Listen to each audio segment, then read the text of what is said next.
संजय जी के पास ही पहले चल लेते हैं। संजय जी हैं एडवोकेट है सुप्रीम कोर्ट। तो संजय जी, पूरे केस को आप किस तरह से देखते हैं एक वकील होने के तौर पर? और काफ़ी लंबा वक़्त भी लग गया, फैसला आया।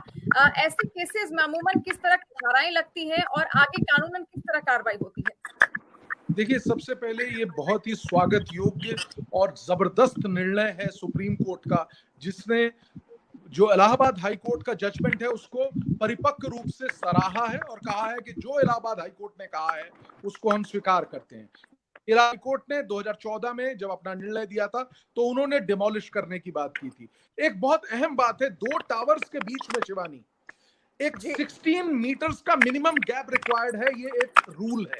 यहाँ पे सिर्फ 6 या 9 मीटर का गैप है, नंबर 1। नंबर दूसरा, जैसा कि अजीत बता रहे थे बहुत अच्छे तरीके से, 2006, 2009, 2012 कहाँ 10 मंजिल इमारत बननी थी, वहां से बढ़ा के और 42 मंजिल इमारत कर दी गई। 4 मंजिल बन गई, उसके ऊपर और मंजिल की इजाजत, और उसके ऊपर और मंजिल की इजाजत। देखिए, एक बहुत बड़ा महत्वपूर्ण जो निर्णय दिया है सुप्रीम कोर्ट ने, कहा article 21 right to life. Right to life का मतलब यह है कि सिर्फ जीने का अधिकार नहीं है, right to live with dignity.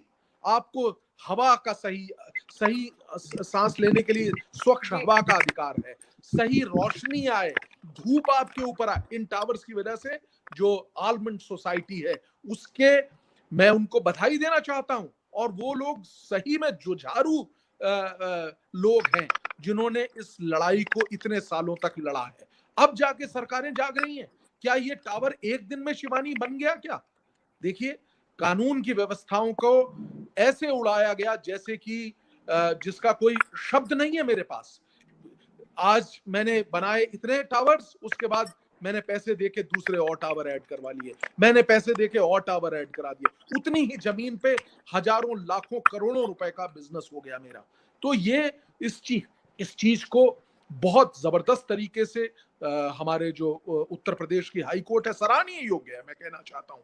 और जो जो जो स्वरूप अब सुप्रीम कोर्ट ने दिया है इस राइट को आर्टिकल 21 के अंतर्गत लेते हुए, और इन दोनों इमारतों को डिमोलिश करने का, दो टावर्स को, इसमें तकरीबन 950 फ्लैट है शिवानी। और देखिए, सबसे बढ़िया बात कि सरकार को सुप्रीम कोर्ट ने स्पष्ट शब्दों में कहा है कि जो भी परचेजर है उसको 12% इंटरेस्ट के साथ उनको वो राशि भी लौटाई जाएगी। और ये मेरे को लगता है कि ये अपने आप में एक बहुत बड़ा माइलस्टोन है। ऐसे जजमेंट्स हमारी जो सुप्रीम कोर्ट की छवि को न केवल एक सर्वोच्च स्तर पे ले जाते हैं, बल्कि एक जो ह्यूमन राइट है, एक जो फंडामेंटल राइट है जो कॉन्स्टिट्यूशन में दिया गया है, उसकी जो परिकल्पना कॉन्स्टिट्यूशन मेकर्स ने की थी, उसका स्वरूप हम लोगों के समक्ष लेके आते हैं। मैं बहुत बहुत इस जजमेंट से का बहुत आदर और सम्मान करता हूं, और एक बार पुनः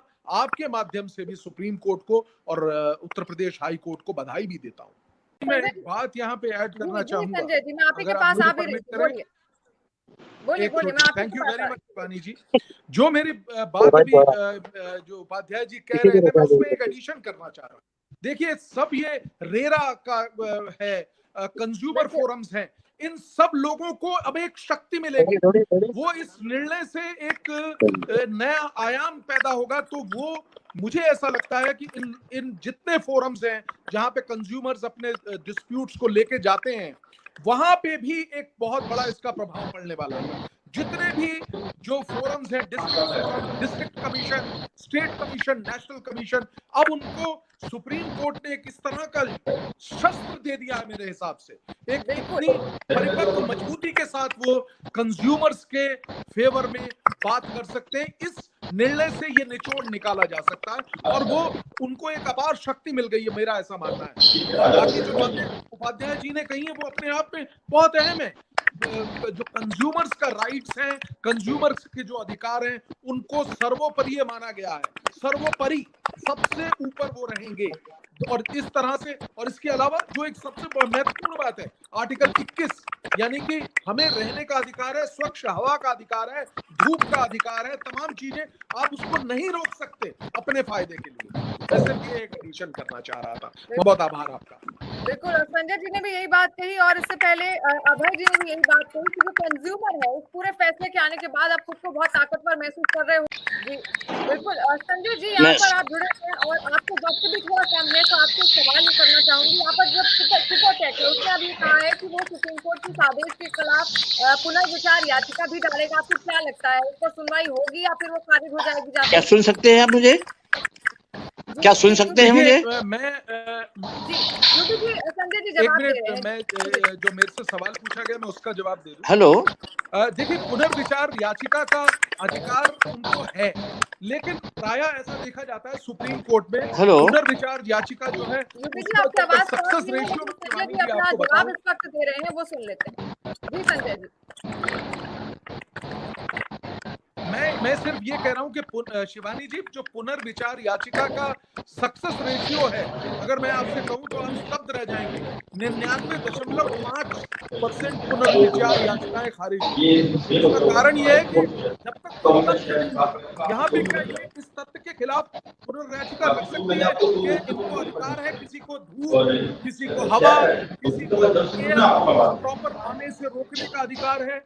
क्या इनके पास अधिकार है कि जो इलीगली इन्होंने जो बिल्डिंग जो गलत तरीके से जो प्राइमा फेसी दिख रहा है, और जिसका निर्णय जो हमारी हाई कोर्ट ने और सुप्रीम कोर्ट ने जिसको कहा है, क्या ये संभव है कि वो प्रूव कर पाएंगे सुपरटेक कि ये जो निर्णय है बिल्कुल जो है सही लिए गए थे? प्राइमा फेसी नहीं लगता, लेकिन ये अधिकार उनके पास है पुनर्वाचिका का, पुनर्विचार याचिका का, लेकिन मुझे उसमें सफलता होती बिल्कुल नहीं दिखती शिवानी जी।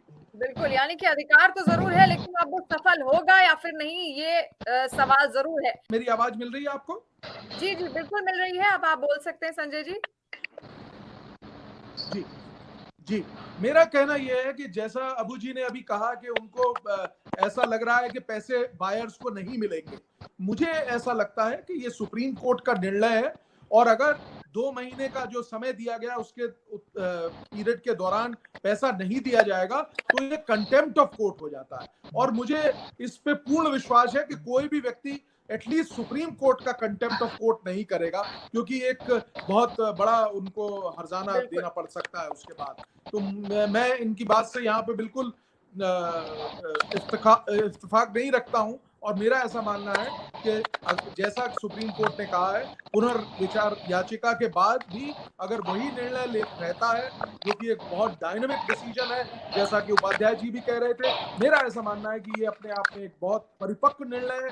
इसमें पुनर्विचार याचिका जो है वो रद्द हो जाएगी, और उसके बाद with in a period of जो टाइम दिया गया है उसमें उनको जो घर के खरीदार हैं उनके पैसे देने पड़ेंगे। बल्कि एक एडिशन ये भी है इसमें कि जो ये डिमोलिश करने की कॉस्ट है वो भी सुपरटेक को ही देनी पड़ेगी, ये भी चीज पता होनी चाहिए।